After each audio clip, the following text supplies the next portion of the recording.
नमस्कार, बहुत स्वागत है आपका डेली 24 भारत में। मैं हूं आपके साथ अनीता शर्मा। शुरुआत करते हैं देश दुनिया की बड़ी खबरों से। राज्यसभा में संबोधन के दौरान प्रधानमंत्री नरेंद्र मोदी ने संसद की कार्रवाई, वरिष्ठ सांसदों के योगदान और विदाई ले रहे सदस्यों को लेकर भावुक और प्रेरणादायक विचार व्यक्त किया। उन्होंने कहा कि पहले सदन में ह्यूमर और सटायर के कई मौके देखने को मिले थे, लेकिन समय के साथ यह थोड़ा कम होता नजर आ रहा है। और इसी संदर्भ में उन्होंने रामदास अठावले का उल्लेख करते हुए उन्हें एवरग्रीन बताया और विश्वास जताया कि वो आगे भी अपने हास्य और व्यंग के जरिए सार्वजनिक जीवन में सक्रिय रहेंगे। प्रधानमंत्री ने अपने संबोधन में विदाई ले रहे सभी सांसदों के योगदान की सराहना करते हुए कहा कि हर सदस्य ने अपने स्तर पर सदन और देश की सेवा में महत्वपूर्ण भूमिका निभाई है। उन्होंने एचडी देवगौड़ा, मल्लिकार्जुन खड़गे और शरद पवार जैसे वरिष्ठ नेताओं का विशेष रूप से जिक्र किया और कहा कि इनका अधिकांश जीवन सांसदीय कार्यप्रणाली में बीता है। उन्होंने नए सांसदों को सलाह दी है कि वो इन अनुभवी नेताओं से सीखें, कैसे समर्पण के साथ सदन में उपस्थित रहना, अपनी जिम्मेदारियों को निभाना और समाज द्वारा दिए गए दायित्वों के प्रति पूरी निष्ठा रखना चाहिए।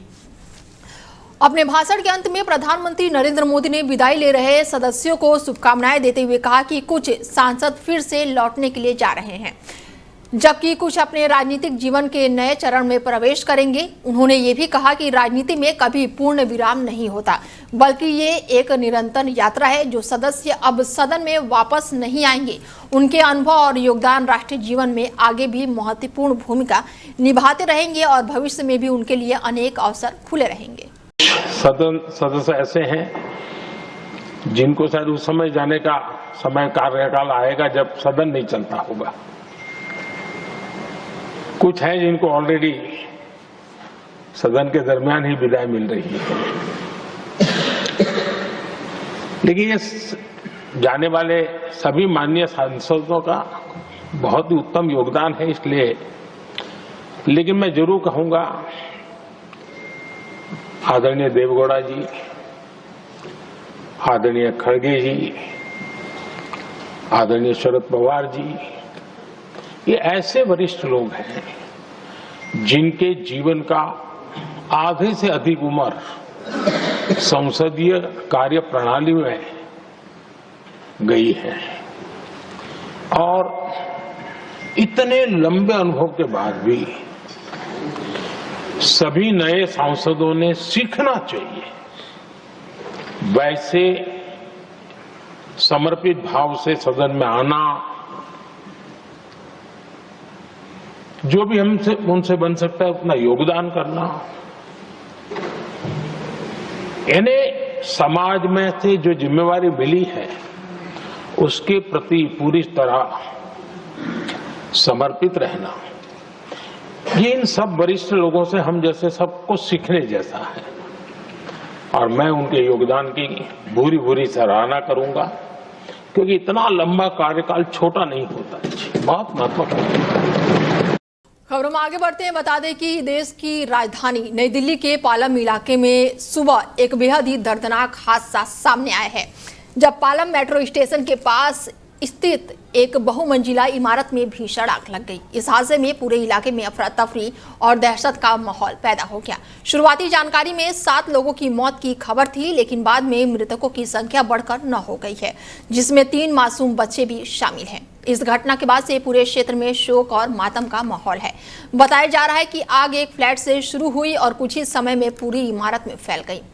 ये इमारत बेसमेंट, ग्राउंड फ्लोर और 4 मंजिलों में थी, जिससे निचले हिस्से में कपड़ों और कॉस्मेटिक का भारी मात्रा में स्टॉक रखा गया था, जबकि ऊपरी मंजिलों पर लोग रह रहे थे। आग लगने के समय इमारत में कई लोग मौजूद थे, जिससे स्थिति और भी भयावह हो गई। कुछ लोगों के अंदर फंसे होने की आशंका जताई गई, जिससे राहत और बचाव कार्य और चुनौतीपूर्ण हो गया। घटना की सूचना मिलते ही दिल्ली फायर सर्विस की लगभग 25 से 30 गाड़ियां मौके पर पहुंची और तुरंत ही आग बुझाने का अभियान शुरू किया गया। दमकल कर्मी लगातार आग पर काबू पाने और इमारत में फंसे लोगों को सुरक्षित बाहर निकालने की कोशिश में जुटे रहे। आग की भयावहता का अंदाजा इसी बात से लगाया जा सकता है कि जान बचाने के लिए 2 लोगों ने घबराकर इमारत से छलांग लगा दी, जिससे वो गंभीर रूप से घायल हो गए और उन्हें तुरंत ही अस्पताल में भर्ती कराया गया। प्रत्यक्षदर्शियों के अनुसार आग लगने के बाद इमारत से घना काला धुआं निकलने लगा, जिससे न सिर्फ आसपास के लोगों में दहशत फैल गई बल्कि राहत और बचाव कार्य में भी काफी मुश्किलें आईं। मौके पर पुलिस और अन्य संबंधित एजेंसियां भी तैनात है और स्थिति पर लगातार नजर रखे हुए। फिलहाल बचाव अभियान जारी है और आग लगने के कारणों की जांच की जा रही है ताकि इस दुखद घटना के पीछे की असली वजह का पता लगाया जा सके। तो मैक्स 6 कैटेगरी घोषित किया गया और बाद में मीडियम कैटेगरी का घोषित किया गया। लगभग 30 गाड़ियां यहाँ आग बुझाने में और रेस्क्यू करने में काम पे जुटी हुई हैं। दिल्ली फायर सर्विस ने 9 लोगों को बाहर निकाला है। दिल्ली फायर सर्विस की तरफ से 9 कैजुअलिटी हम लोगों ने बाहर निकाली हैं, सभी हॉस्पिटल में भेजी हैं। हमारे आने से पहले 2 लोग जो पहले जंप करके कूदे थे उनको भी पब्लिक द्वारा हॉस्पिटल भेजा गया है।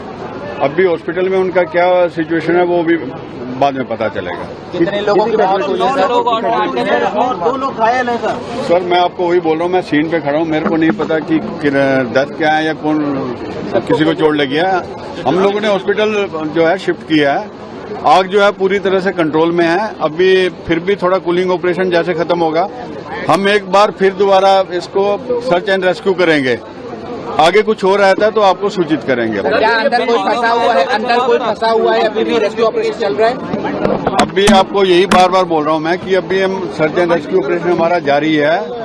जो पब्लिक बता रही थी जिस हिसाब से कि इतने के लोग वहाँ हैं वो सारे निकल चुके हैं, लेकिन हम लोग फिर भी जो है पूरे सही ढंग से इसको चेक करेंगे। कोई कैजुअलिटी या कुछ और होगा तो आपको हम सूचित करेंगे। आग लगने के बाद कितने लोग घर में मौजूद थे? ऐसा तब तक हमारी गाड़ी यहीं रहेंगी जितने तक यहाँ सही ढंग से हम लोग इसको क्लियर नहीं करते। आप प्लीज एक करके पूछ लेंगे तो अलग अलग। देखिए दिल्ली फायर सर्विस ने 9 कैजुअलिटी जो है वो निकाली हैं और बाकी 2 लोग जो हैं पहले उसमें से जो है कूद चुके थे। तो मार्च 2026 के मध्य पूर्व में तनाव एक बार फिर से चरम पर पहुंच गया है, जब इजराइल ने दक्षिण लेबनान और उसकी राजधानी बैरूत में कथित तौर पर हिजबुल्लाह के ठिकानों को निशाना बनाते हुए ताबड़तोड़ हवाई हमले किए हैं। और इन एयर स्ट्राइक ने खास तौर पर केंद्रीय बैरूत के अल मशूरा इलाके को बुरी तरह से प्रभावित किया है, जहां पर एक 22 मंजिला इमारत पूरी तरह से ढहकर मलबे में तब्दील हो गई है।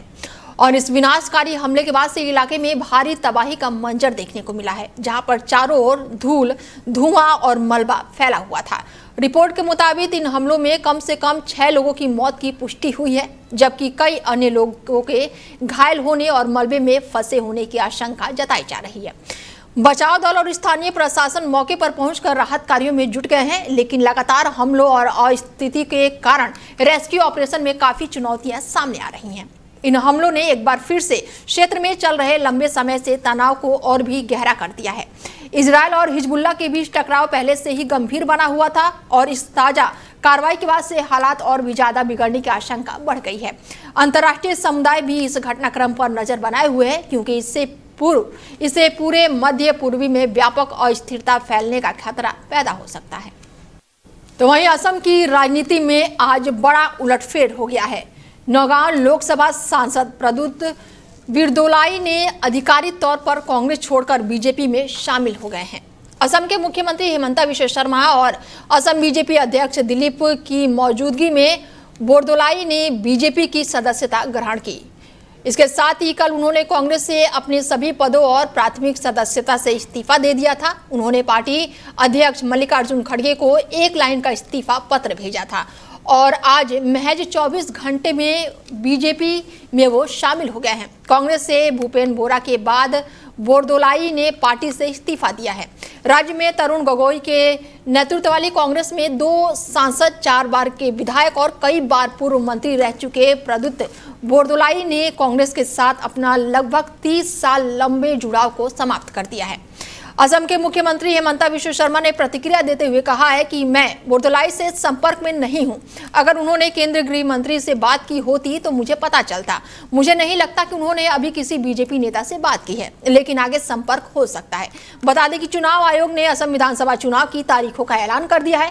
असम की सभी 126 सीटों पर एक ही चरण में 9 अप्रैल को वोटिंग होगी। वोटों की गिनती 4 मई को की जाएगी।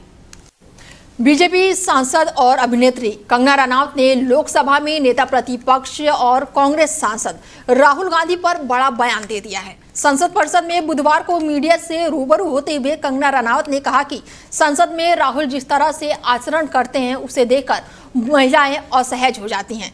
बीजेपी सांसद ने कहा है कि राहुल को शिष्टाचार अपनी बहन प्रियंका गांधी से सीखनी चाहिए। राहुल अपने आप में शर्म का विषय है। दरअसल संसद परिषद में हाल ही की घटनाओं को लेकर 200 से अधिक सेवानिवृत्त नौकरशाहों और पूर्व सैनिक अधिकारियों ने एक संयुक्त पत्र जारी किया है और इस पत्र में संसद की गरिमा और मर्यादा को ठेस पहुंचाने का आरोप लगाते हुए राहुल गांधी से सार्वजनिक रूप से माफी मांगने की मांग की गई है। कंगना रनौत ने कहा कि राहुल गांधी संसद में टपोरी की तरह आते हैं और तू तड़ाक करके बात करते हैं। उनके इस आचरण को देखकर महिला सांसद असहज हो जाती हैं। राहुल गांधी को अपनी बहन से शिष्टता आचरण सीखना चाहिए। प्रियंका गांधी कितना शिष्टा आचरण करती हैं। राहुल गांधी अपने आप में एक शर्म है। भूतपूर्व सैन्य अधिकारियों और नौकरशाहों ने राहुल गांधी के उक्त व्यवहार को शालीनता और स्थानगत गरिमा का उल्लंघन करार दिया है। एक खुले पत्र में हस्ताक्षरकर्ताओं ने कहा है कि 12 मार्च को संसद भवन परिषद के भीतर विरोध प्रदर्शन के दौरान राहुल गांधी के कार्यों ने अध्यक्ष को जानबूझकर अवहेलना की है और सांसदीय प्रतिक्रिया के प्रति अनादर भी दिखाया गया। फिलहाल राहुल गांधी पर कंगना रनौत ने बड़ा बयान दिया है, जिसके बाद से राजनीतिक सरगर्मियां जो है वो लगातार तेज हो गई हैं। हालांकि कांग्रेस की तरफ से अभी इस पर कोई भी टिप्पणी निकलकर सामने नहीं आई है। वहीं राजधानी दिल्ली के उत्तम नगर में हुए होली कांड की आग ईद को भी अपनी चपेट में ले रही है। दरअसल घटना के 12 दिन बाद भी इलाके में तनावपूर्ण स्थिति बनी हुई है। वर्तमान में आलम यह है कि अब वहां के मुस्लिम लोग ईद खुशी से मनाने के लिए उत्तम नगर को छोड़कर अपने गांव की तरफ रवाना हो रहे हैं। इसके पीछे की वजह है कि बीते दिनों कुछ लोगों ने धमकियां दी थी कि जिन लोगों ने हमारी होली खराब की है हम उनके ईद भी नहीं मनाने देंगे। रिपोर्ट के अनुसार उत्तम नगर के स्थानीय निवासियों में इस समय डर और अनिश्चितता का माहौल बना हुआ है। होली के दौरान हुए एक 26 साल के युवक की हत्या के बाद से कई धार्मिक समूहों की एक ओर से आ रही धमकियों ने लोगों को पलायन करने पर सोचने के लिए मजबूर कर दिया है। जहां एक तरफ दिल्ली पुलिस शांति व्यवस्था बनाए रखने के लिए स्थानीय बैठकों का हवाला दे रही है और किसी भी पलायन की योजना से इनकार कर रही है, वहीं जमीनी हकीकत कुछ और ही बयां कर रही है। होली के दौरान हुई हत्या के बाद से उत्तम नगर में उपजे तनाव ने अब कानूनी मोड़ ले लिया है। ईद के अवसर पर संभावित हिंसा और खून की होली खेलने जैसी कट्टरपंथी धमकियां देखने को मिली है। दिल्ली हाई कोर्ट ने सुरक्षा से जुड़ी एक जनहित याचिका पर सुनवाई के लिए सहमति दे दी है। याचिकाकर्ता ने अदालत से गुहार लगाई है कि त्योहार के दौरान क्षेत्र में शांति व्यवस्था बनाए रखने और किसी भी अप्रिय घटना को रोकने के लिए पुलिस और प्रशासन को कड़े निर्देश जारी किए जाए। तो वहीं राजस्थान के हनुमानगढ़ जिले से मामला सामने आया है, जहां पर जलदाय विभाग द्वारा बनाए जा रहे निर्माणाधीन कंक्रीट वाटर रिजर्व यानी कि CWR में गंभीर अनियमितताएं उजागर हुई हैं और ये टैंक अभी पूरी तरह से तैयार भी नहीं हुआ, फिर भी इसमें पानी की आपूर्ति शुरू कर दी गई है, जिसके चलते ये जगह जगह से लीक हो रहा है। ग्रामीणों का आरोप है कि ठेकेदार द्वारा निर्माण कार्य में भारी लापरवाही और देरी बरती गई है और ये गुणवत्ता मानकों की अनदेखी को उजागर करता है। स्थानीय लोगों के अनुसार CWR के नीचे गहरे गड्ढे बने हुए हैं, जिसमें लगभग 7 से 8 फीट तक पानी भरा रहता है और इस जलभराव के कारण टैंक की नींव जो है वो कमजोर हो सकती है और इसका कभी भी गिरने का खतरा बना हुआ है, जिससे एक बड़ा हादसा हो सकता है।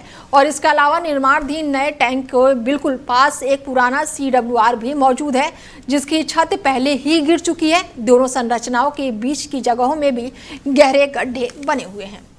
राजस्थान के पाली जिले के अरावली पर्वतमाला की मनमोहन वादियों के बीच स्थित प्रसिद्ध आस्था स्थल श्री सोनाड़ खेतलाजी जूनी धाम में 17 मार्च से 3 दिवसीय ऐतिहासिक मेले का भव्य शुभारंभ हुआ और इस धार्मिक आयोजन की शुरुआत भक्तराज रमेश कुमार बाबूलाल के साथ हुई, जबकि बाली के विधायक जो हैं पुष्पेंद्र सिंह रणावत से विभिन्न विकास कार्यों का लोकार्पण कर मेले का उद्घाटन किया गया। मेले के पहले दिन ही श्रद्धालुओं में खासा उत्साह देखने को मिला है और शाम को मेहंदी और भव्य महाआरती जैसे धार्मिक कार्यक्रमों का आयोजन किया जा रहा है, जिससे पूरे परिसर जो है वो भक्तिमय माहौल से सराबोर हो उठा है। 17 से 19 मार्च तक चलने वाले इस मेले में देश भर से हजारों श्रद्धालुओं के पहुंचने की संभावना जताई जा रही है। ट्रस्ट कमेटी के अनुसार इस अवसर पर मंदिर परिसर में कई महत्वपूर्ण विकास कार्य पूरे किए गए हैं, जिसमें परिक्रमा मार्ग, मुख्य द्वार और एसी हॉल जैसी सुविधाएं शामिल है और इन सभी का विधिवत लोकार्पण विधि विधान से किया गया और इसके साथ ही यहाँ पर भारी मात्रा में श्रद्धालु जो हैं वो शामिल हुए और पूरा माहौल जो था वो भक्ति में देखने को मिला। तो वहीं भिवंडी क्षेत्र में स्थित बाबा मस्तनाथ जनसेवन भवन में मंगलवार को भारतीय जनता पार्टी द्वारा आयोजित पंडित दीनदयाल उपाध्याय प्रशिक्षण अभियान शिविर का विधि विधान से शुभारंभ किया गया। 2 दिवसीय इस शिविर का उद्देश्य जो है पार्टी पदाधिकारियों और कार्यकर्ताओं को संगठन की विचारधारा, कार्य पद्धति और विभिन्न योजनाओं के बारे में गहन प्रशिक्षण देना है। पहले सत्र में संगठन के वैचारिक आधार पर चर्चा करते हुए वक्ताओं ने पार्टी की मूल सोच और सिद्धांतों को सरल तरीके से समझाया। वहीं अन्य सत्रों में बीजेपी के इतिहास, विकास यात्रा और कार्य विस्तार की रणनीतियों पर प्रकाश डाला गया। शिविर के दौरान कार्यकर्ताओं को बूथ प्रबंधन, संगठन की कार्यशैली और डिजिटल प्लेटफॉर्म की भूमिका जैसे महत्वपूर्ण विषयों पर भी प्रशिक्षण दिया गया, ताकि वो जमीनी स्तर पर अधिक प्रभावी ढंग से कार्य कर सकें और इसके साथ ही केंद्र और राज्य सरकार की जन कल्याणकारी योजनाओं को आम जन तक पहुंचाने पर विशेष जोर दिया गया। कार्यक्रम के समापन क्षेत्र में वक्ताओं ने कार्यकर्ताओं से आह्वान किया और वो संगठन की नीतियों को अंतिम व्यक्ति तक पहुंचाने का संकल्प लें। इस अवसर पर बड़ी संख्या में स्थानीय पदाधिकारी और कार्यकर्ता उपस्थित रहे, जिससे कार्यक्रम का माहौल उत्साहपूर्ण और प्रेरणादायक बना रहा। वहीं राजस्थान दिवस समारोह की श्रृंखला में खैरथल तिजारा स्थित राजस्थान युवा शक्ति दिवस का जिला स्तरीय कार्यक्रम जिला सचिवालय सभागार में उत्साह पूर्वक आयोजित किया गया और इस अवसर पर मुख्यमंत्री भजनलाल शर्मा के मुख्य अतिथि में जयपुर में आयोजित राज्य स्तरीय कार्यक्रम का वीडियो कॉन्फ्रेंसिंग के माध्यम से प्रसारण दिखाया गया। कार्यक्रम के दौरान युवाओं को सशक्त बनाने के उद्देश्य से health care general duty assistant course की प्रेरणा पत्र भी वितरित किया गया है। जिला स्तरीय कार्यक्रम में अतिरिक्त जिला कलेक्ट्रेट, संयुक्त निर्देशक सूचना और प्रौद्योगिक विभाग सहित अन्य अधिकारियों को उपस्थित रहा। वहीं नवनियुक्त कर्मियों को युवाओं ने सक्रिय भागीदारी निभाई। राज्य स्तरीय समारोह में मुख्यमंत्री द्वारा नवयाचिक कर्मियों को सम्मानित करने के साथ ही विभिन्न विकास कार्यों की शिलान्यास और लोकार्पण भी किया गया। ऐसे में कई लोग जो थे मौके पर उपस्थित रहे। वहीं राजस्थान के डूंगरपुर जिले के नगर पालिका के नए भवन का निर्माण कार्य तेजी से जारी है और इस क्रम में विधायक शंकर लाल ने मंगलवार को निर्माण स्थल का औचक निरीक्षण किया, कार्य की प्रगति का जायजा लिया। उन्होंने मौके पर मौजूदा ठेकेदार और अधिकारियों को सख्त निर्देश दिए हैं। निर्माण कार्य में गुणवत्ता से किसी भी प्रकार का समझौता न किया जाए और इसे निर्धारित समय सीमा पर पूरा किया जाए, ताकि आमजन को जल्दी सुविधा मिल सके। इसके साथ ही निरीक्षण के दौरान उपखंड अधिकारी और अन्य विभागीय अधिकारी भी मौके पर उपस्थित रहे। उन्होंने बताया कि करीब 6 करोड़ रुपए की लागत से बनने वाला ये आधुनिक भवन यूरोपीय शैली पर आधारित होगा, जो न केवल सागवाड़ा की सुंदरता बढ़ाएगा बल्कि प्रशासनिक सुविधाओं को भी अधिक व्यवस्थित और सुगम बनाएगा। आज सागवाड़ा नगर पालिका का जो नया भवन बन रहा है, काम की तैयारी हो रही है, जेसीबी लग गई है और नगर पालिका के अधिकारी सब यहाँ पर उपस्थित हैं। काम मैंने कहा तेज गति से होना चाहिए, बढ़िया काम होना चाहिए और समय के अंदर होना चाहिए। सभी अधिकारियों को यहाँ पर वीडियो साहब वगैरह सब इनको निर्देश दिए और इसकी लागत जो है 6 करोड़ के लगभग है। तो ये काम बढ़िया होना चाहिए क्योंकि ये नगर के भविष्य के लिए ये काम हो रहा है। पहले वहाँ पुराना भवन था, वहाँ जगह कम थी और गाड़ियों का आना जाना भीड़ भाड़ रहती थी। तो आज ये नए परिसर में भवन यहाँ पर बन रहा है। बहुत ही अच्छी ज़मीन उपलब्ध है यहाँ पर और समय से पहले काम पूरा हो जाए ऐसा मैंने निर्देश दिया। हमारे पार्टी के ये भाई साहब हरिजी भाई साहब हैं, चेयरमैन साहब हैं, आशीष जी हैं, नगर के पूर्व अध्यक्ष हैं, वर्तमान अध्यक्ष हैं, सारे पार्टी की टीम यहाँ पर, विक्रम सिंह जी है, सारी टीम यहाँ पर उपस्थित है और हम सब ने यहाँ आकर के मौका देखा और जैसे भी चल रही है नींव भी आ गई है। तो बढ़िया काम हो इसके लिए, और एसडीएम साहब भी यहाँ पर मौके। तो वहीं तिजारा क्षेत्र में अमरावली पर्वतमाला संरक्षण अभियान के तहत वन विभाग ने अवैध खनन के खिलाफ सख्त कार्रवाई की है। 17 मार्च 2026 को क्षेत्रीय वन अधिकारी रणजीत के निर्देश में वनपाल नाका तिजारा की टीम ने निमली वन क्षेत्र में छापेमारी की, जहां पर वन भूमि पर अवैध खनन किया जा रहा था। मौके पर कार्रवाई करते हुए टीम ने राजस्थान वन अधिनियम के तहत पोकलेन LND मशीन को जब्त कर लिया और सरकारी कब्जे में ले लिया। वन विभाग की इस कार्रवाई से अवैध खनन में लिप्त लोगों में हड़कंप मच गया। अधिकारियों ने स्पष्ट किया है कि अरावली क्षेत्र में पर्यावरण संरक्षण को लेकर किसी भी तरह की लापरवाही बर्दाश्त नहीं की जाएगी और आगे भी इस तरह की कार्रवाई लगातार जारी रहेगी। राजस्थान के मकराना में रेलवे सुरक्षा बल चौकी पर हेड कांस्टेबल जयराम के सहायक उप निरीक्षण पद पर पदोन्नति होने पर सम्मानित और विदाई समारोह का भव्य आयोजन किया गया। पदोन्नति के बाद उनकी नई नियुक्ति जोधपुर कंट्रोल रूम में की गई है और इस अवसर पर अधिकारियों और जवानों ने उनके कार्यकाल की सराहना करते हुए साफा पहनकर स्मृति चिन्ह भेंट कर उज्जवल भविष्य की शुभकामनाएं दी।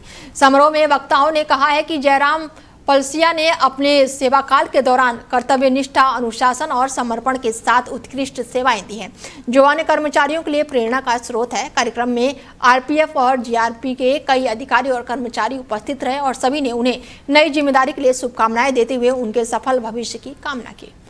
राजस्थान क्षेत्र में ब्लॉक कांग्रेस कमेटी गगराग और साथ ही पाटसौली एवं बेगू सहित होली समारोह का आयोजन किया गया है। क्षेत्र से सैकड़ों कांग्रेस कार्यकर्ताओं ने उत्साहपूर्वक भाग लिया और एक दूसरे को रंग गुलाल लगाकर होली की शुभकामनाएं दी। पूरे आयोजन में आपसी भाईचारा, सौहार्द और संगठनात्मक एकता का माहौल देखने को मिला। समारोह में वरिष्ठ नेताओं ने कार्यकर्ताओं को संबोधित करते हुए कहा कि इस प्रकार के स्नेह मिलन कार्यक्रम संगठन में नई ऊर्जा और मजबूती लाते हैं। उन्होंने आगामी पंचायत राज चुनाव को ध्यान में रखते हुए संगठन को मजबूत करने और सक्रिय कार्यकर्ताओं को आगे लाने पर जोर दिया। कार्यक्रम के दौरान कई जनप्रतिनिधि और पदाधिकारी मौके पर मौजूद रहे। उन्होंने संगठन के मजबूत बनाने और एकजुट होकर कार्य करने का संकल्प दोहराया। उत्तर प्रदेश के हरदोई में पानी टंकी के पास उस समय अफरा तफरी मच गई जब भूमिगत पीएनजी गैस पाइपलाइन में अचानक ही लीक हो गया। इसके साथ ही खराबी के कारण तेज आवाज के साथ गैस का रिसाव होना शुरू हो गया और आसपास के लोगों में दहशत फैल गई। घटना की सूचना मिलते ही संबंधित विभाग की टीम मौके पर पहुंची और स्थिति को किसी तरह नियंत्रित किया।